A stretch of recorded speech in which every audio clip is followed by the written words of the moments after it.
Gents, if you remember in my last video, there was a woman who said women want to deal with men that aren't going to beat them over the head when they're wrong. You want to be right or you want to be wrong? Which one? Do you want to be right or do you want to be married? That's right. The thing is, women have to be comfortable enough to be soft enough to be wrong.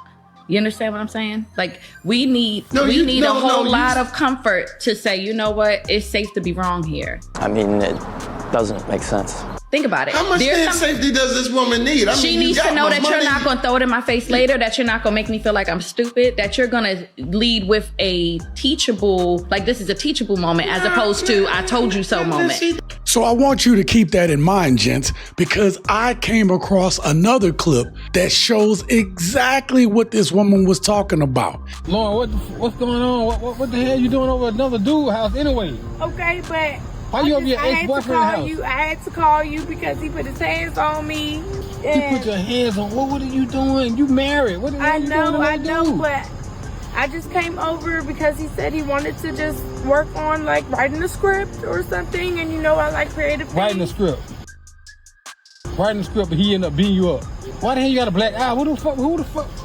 Don't make me feel bad about it. Don't make me feel bad about it. This dude done blacked your eye. It's exactly what I said in the last video. They don't want to be wrong because being wrong makes them feel bad.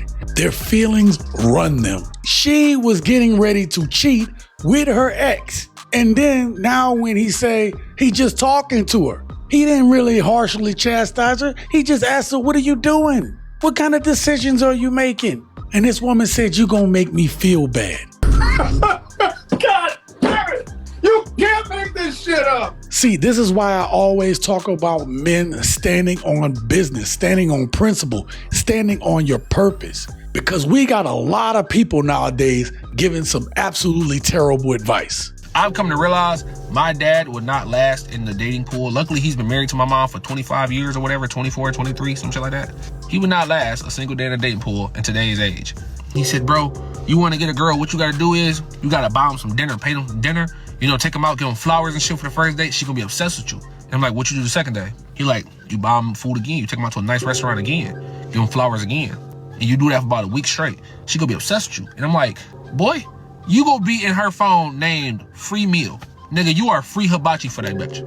She ain't gonna be obsessed with shit. You are free food, my nigga. And I completely understand why this young man would say that older dudes ain't got no sauce. Because with some simp-ass advice like that, it's no wonder that men are failing right now. All that I want is my wife back. And I know I can't have that. I know that I'm an alcoholic. It's fucked up. I chose the streets over you. Look at me now, on my knees, by myself. All that I want is you, Shaun C. Don't laugh! That right there just proves that men gotta start moving differently. And today we're gonna talk about it. What up, gents? Welcome to TSG Uncut. I am your host, Shaun C. After seeing the disrespect, the lack of loyalty that good men get when they're inside of marriage, I came across a few clips today that made me realize everything that I've been saying about moving and being on your purpose is absolutely correct. So today I intend to show you how men are getting played and why as men we need to move differently. We need to be able to see the signs. And when you are moving and operating on your purpose, a lot of this shit would get eliminated right off the bat. Do me a favor, hit that like button. And with that being said, let's get started. My girl just texted me that she on the way home. My chest feel tight and I feel like I'm finna black out. What the hell? She told me this whole week that she had a business conference.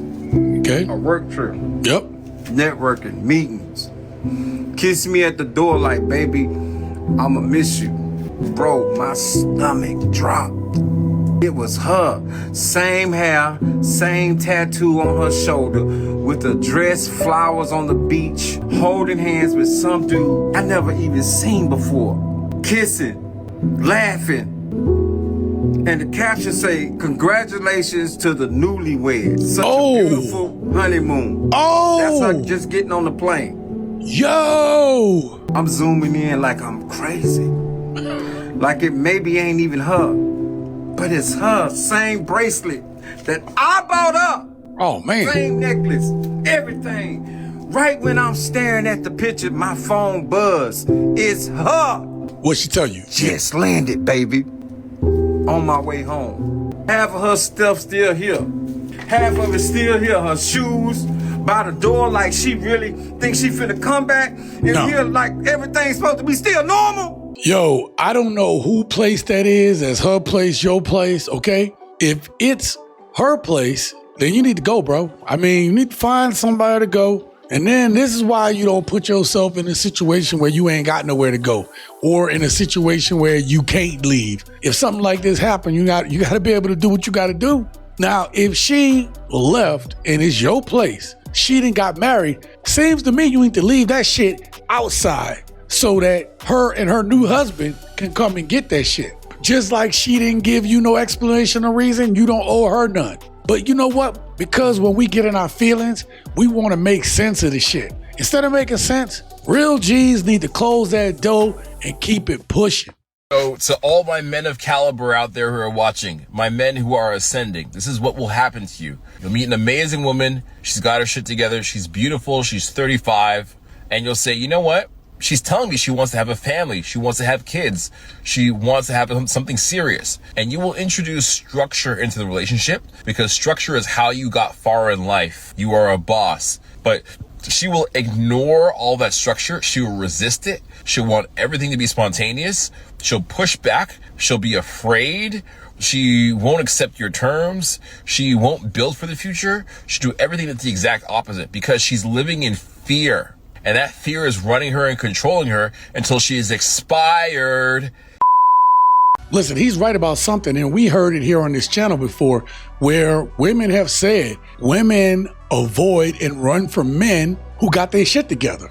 I've told y'all a story on this channel that I had a woman tell me, look, you know, you good looking and all like that, but I'm too much of a mess for you.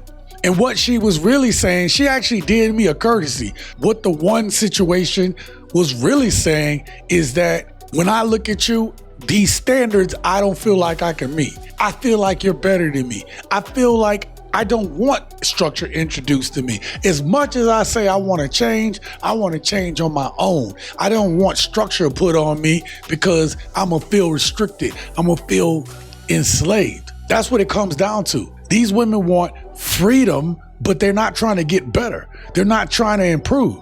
If you get to the point where you're trying to put this woman on your program, this is something that we as gents got to figure out in the beginning. This is why I say you need to be the one that sets the tone, set the consistency. And if she can't rise to your level, don't stoop down to hers. You create a monster within your relationship and then you don't want to deal with it. I'm telling you how you're creating this monster by allowing her bad behavior in the first 90 days of you knowing her. This woman done yelled at you and cussed you out in the first 90 days of you knowing her, and you think she's a good option to marry? Oh, hell no. That don't make no damn sense. Hell no. If I drive a car off the car lot and if it start messing up on me out the door, I'm not going to buy it.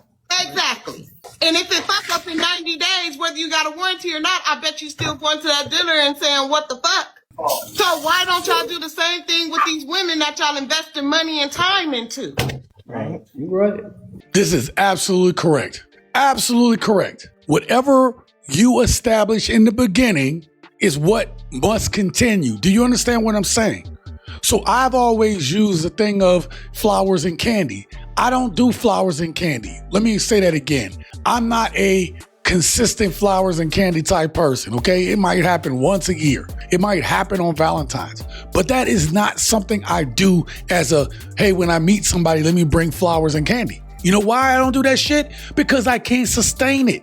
Because if I start bringing flowers and candy on every date, then later on in the relationship, when I'm not doing it anymore because it wasn't who I am, then she gonna ask later like, you used to buy me flowers and candy. That's why you don't do what you used to do no more. You trifling. You guys establish patterns within your relationships that you cannot maintain. Then they catch on. They're like, wait a minute. Nah, this ain't who I thought I was with. She's gonna change her feelings and affections. She might stay there because if it's an opportunity for her to exploit it, she absolutely will. Even good women will exploit opportunities like that.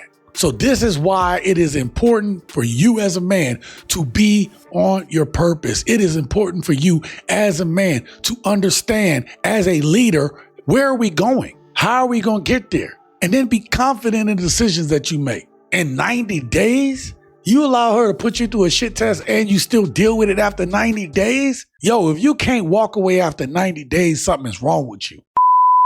Y'all think it's them YNs that you need to watch out for? It's them. I remember one time I was dealing with this dude and his girlfriend, me and his girlfriend tried to bust him. This nigga turned around, looked dead at us and said, what do I lose if I lose y'all two bitches? Damn! I mean, was he wrong? I'm not saying go out there and cheat on your woman. I'm not saying go out there and do this stuff.